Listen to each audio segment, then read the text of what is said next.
We'll look at the Wairau first, which is the more traditional.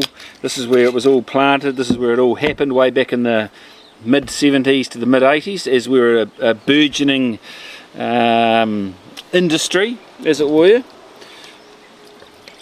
2019, really good vintage, nice dry Indian summer. And out of the Wairau you tend to get melon notes, melon and guava, and those sort of more riper notes, and obviously the gooseberry we all talk about, and then lovely soft acidity as it goes through the palate.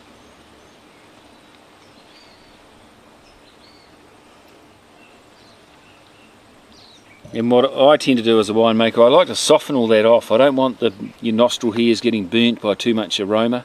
I want to see more palate, and I want to see more softness and generosity, so you can get through 2 or 3 glasses if you want.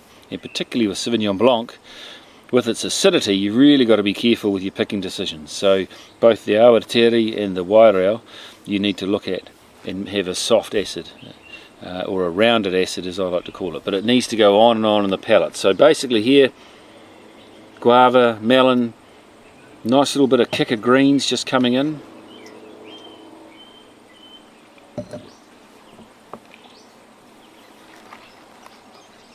And then lovely generosity on the palate, mid palate too, and a bit of chalkiness, and a bit of that sort of sweet sour or sweet dry character. So it's not overly sweet, but it's not bone dry, but it makes your taste buds do a little bit of work.